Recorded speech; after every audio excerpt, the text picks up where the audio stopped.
পশ্চিম পেরুল সবুজ ছায়া ঢাকা গ্রাম। গ্রামটি কুমিল্লার লালমাই উপজেলায় অবস্থিত। গ্রামের বাতাসে ভাসে ধানের ফুলের মিষ্টি ঘ্রাণ আর পাখির কলকাকলি। এই গ্রামে একজন অধ্যাপক বিশ্ব নাগরিক গড়ার চেষ্টা করে চলেছেন। তিনি বিনামূল্যে গ্রামের শিক্ষার্থীদের ইংরেজি সহ বিভিন্ন বিষয়ে পড়ান।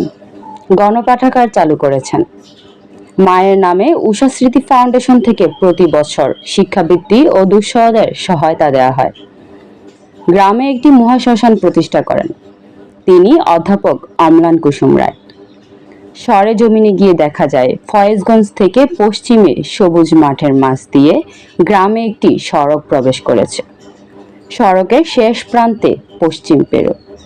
গ্রামের প্রথমে মণ্ডল বাড়ি, বাড়ির প্রথমে বসন্ত কৌশলা নিবাস।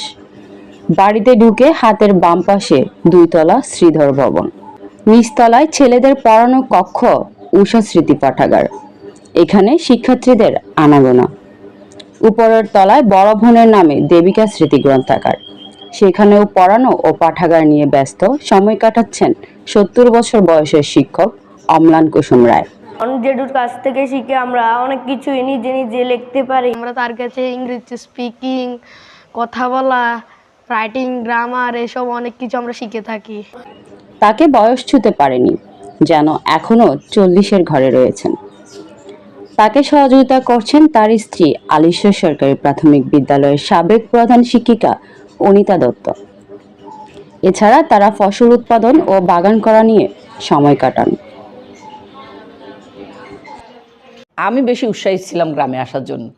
আমি তো গ্রামে এত খোলামেলা পরিবেশ, গাছগাছালি। এই সকালে যখন ভোরে উঠে যখন আমি ছাদে যাই আমার ছাদ বাগানে, তখন এত পাখির ডাক শুনি, পাখির ডাকে আমার ঘুম ভাঙে ভোরবেলা। তো এই গ্রামের এই পরিবেশগুলি আমার খুবই ভালো লাগে। আমি আমার পরিবারের পাশাপাশি আমার গ্রামের লোকগুলোর কথাই সবসময় ভাবতাম, কারণ এরা আমার শেকড়নিষ্ঠ মানুষ। আমার এই গ্রামের ছেলেপেলেরা যারা বিশেষত প্রাথমিক পর্যায়ে পড়াশোনা করে, তাদেরকে নিয়ে আমি বসি, ওদেরকে ইংরেজি শেখানোর চেষ্টা করি। IELTS, টোফেলে যেমন 4টা স্কিল নিয়ে তারা ইংরেজি শেখানোর চেষ্টা করে, আমিও তেমনি তাদেরকে অনুসরণ করে 4টা স্কিল নিয়ে ওদেরকে পড়ানোর চেষ্টা করি। তো তাদের নিতে একটু কষ্ট হয়, তাদের যে বেসিক লেভেলটা কিছুটা দুর্বল। এটা ওদের দোষ না, এটা আমাদের পারিবারিক কাঠামো এবং সামাজিক কাঠামোর কারণেই ওরা একটু পিছিয়ে আছে। মানে শিক্ষিত লোক এগিয়ে আসে, তাহলে ওরাও উঠে যাবে।